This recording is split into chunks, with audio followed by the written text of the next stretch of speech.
para malaikat ni kalau tengok manusia berbuat baik, yusabbihuna bihamdi rabbihim, dia bertasbih kepada Allah Subhanahu wa taala, wa yastaghfiruna lilladzina amanu, dan dia minta ampunkan bagi orang-orang yang beriman. Baru dia faham nak jadi baik ni bukan senang.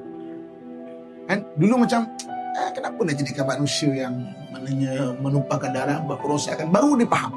Sebab itu kalau kita jumpa dalam hadis Nabi SAW, banyak malaikat mendoakan, kan? Mereka pagi-pagi mereka mendoakan pada orang yang berbuat baik, kan? Sebab apa? Sebab baru dia faham, baru mereka push wa yastaghfiru dan lilladzina amanu, kan? Jadi malaikat dengan kita ni dia ada 3 benda yang besar.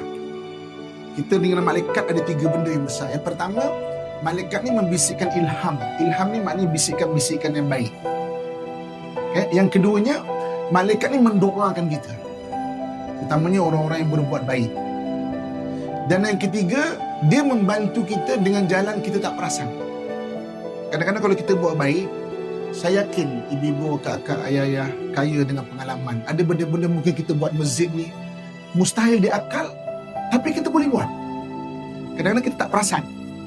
Contoh dia dalam Quran Allah sebut kisah peperangan Badar. Peperangan Badar tu 313 lawan 1000 orang dan Nabi menang. Rupa-rupanya dalam Quran Allah sebut malaikat turun ketika itu dalam peperangan Badar tu.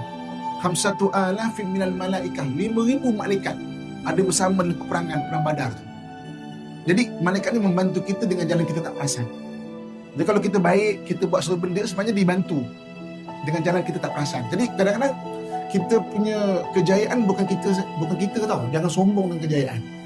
Allah datangkan bantuan, dipermudahkan satu benda tu.